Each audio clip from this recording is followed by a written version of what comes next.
OM, énorme tension dans le vestiaire après la défaite face au Stade Rennais, deux cadres très remontés.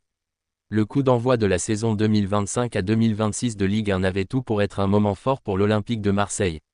Ambitieux, renforcé par un mercato agité et porté par les attentes d'un public exigeant, le club phocéen se présentait à Rennes avec la ferme intention d'envoyer un signal à la concurrence. Mais au Roison Park, c'est tout l'inverse qui s'est produit, battu 1-0 par une équipe rennaise réduite à 10 pendant une grande partie de la rencontre, l'OM a démarré son championnat de la plus mauvaise des manières. Et cette contre-performance n'a pas seulement laissé des traces sur le terrain. Elle a surtout déclenché une véritable tempête dans le vestiaire marseillais, où tensions, cris et reproches ont fusé. Plusieurs cadres ont exprimé leur colère, un accrochage sérieux a opposé Adrien Rabiot à Jonathan Rowe, et Roberto De Zerbi, furieux, a dû intervenir avec fermeté pour rappeler ses principes. Un coup d'arrêt brutal dès l'entame de saison. La saison de l'OM était attendue sous le signe de l'ambition. L'arrivée de Roberto De Zerbi l'été précédent avait placé Marseille dans une nouvelle dynamique, un football offensif, moderne, basé sur la possession et l'intensité. Le mercato estival, avec l'arrivée de joueurs expérimentés comme Adrien Rabiot ou Pierre-Emile Højbjerg, mais aussi de jeunes talents comme Jonathan Rowe, devait donner plus de profondeur et d'équilibre à l'effectif. Face à Rennes, l'objectif était clair, frapper fort d'entrée, montrer que l'OM pouvait rivaliser avec les meilleures équipes du championnat et s'imposer comme un prétendant sérieux à la Ligue des Champions. Mais dès le coup de sifflet final, le constat a été amer. Dominés dans l'intensité, incapables de profiter de leur supériorité numérique, les phocéens ont semblé impuissants et désorganisés. La frustration a été immense, d'autant plus que Rennes a marqué son but dans un moment où l'OM semblait avoir la maîtrise. Ce revers a donc pris une dimension symbolique, au lieu de lancer la saison sur des bases solides, Marseille a démarré par une claque qui a réveillé de vieux démons. Un vestiaire en ébullition après le match. Selon les informations de RMC Sport, la tension est montée en flèche dès le retour dans le vestiaire.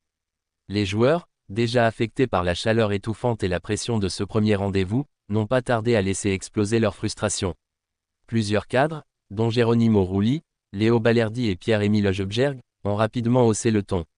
Dans un mélange de français, d'espagnol et d'anglais, les reproches ont fusé, manque d'engagement, attitude indigne, absence d'effort.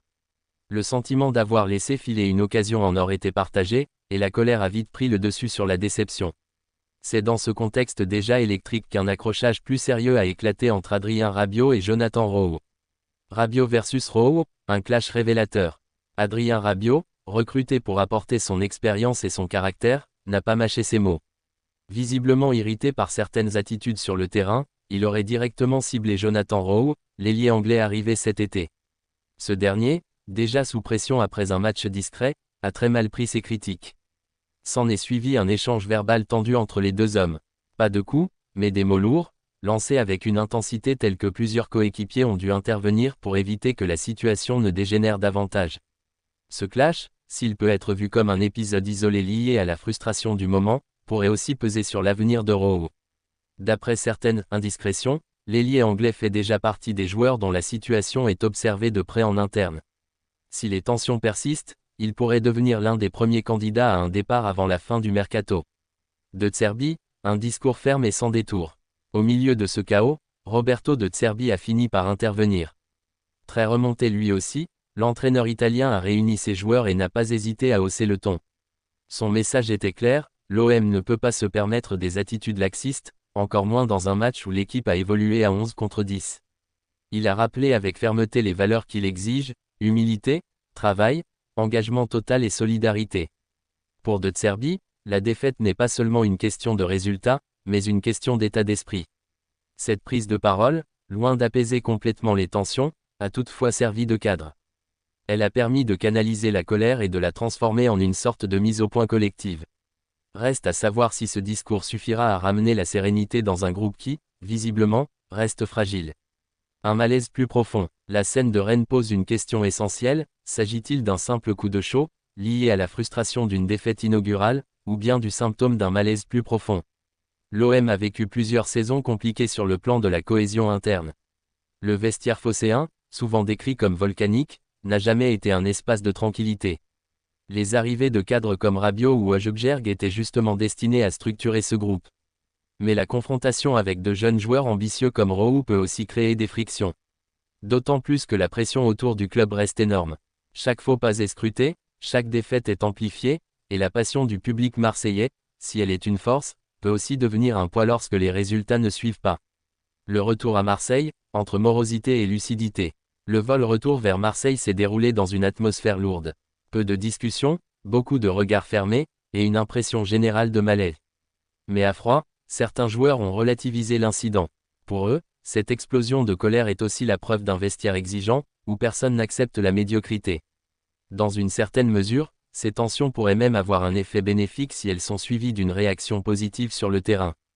Tout dépendra désormais de la capacité de Zerbi et de son staff à transformer cette frustration en énergie constructive.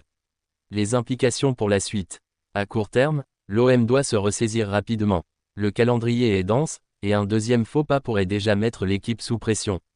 Le prochain match au Vélodrome sera un test, le public attend une réaction, et les joueurs devront prouver que cette défaite n'était qu'un accident. À moyen terme, la gestion de certains cas individuels, comme celui de Jonathan Rowe, sera cruciale. Si les tensions persistent, le club pourrait être tenté de trancher rapidement pour éviter un empoisonnement de l'ambiance. Enfin, à long terme, cette scène rappelle que l'OM reste un club à la fois passionnant et complexe. Les ambitions sportives doivent s'accompagner d'une gestion fine des égos et des caractères. Et c'est sans doute là que se jouera une grande partie de la réussite du projet de Zerbi. Un avertissement dès le départ. La défaite de l'OM à Rennes ne restera peut-être qu'un épisode anecdotique dans la saison. Mais les tensions qui ont suivi en disent long sur la fragilité de ce groupe et sur les défis qui attendent Roberto de Zerbi. Un vestiaire qui explose dès la première journée, c'est à la fois le signe d'une exigence élevée et d'un équilibre instable. Tout l'enjeu pour l'OM sera désormais de transformer cette colère en force, et de montrer, dès les prochaines semaines, que ce revers n'était qu'un accident de parcours et non le début d'une crise.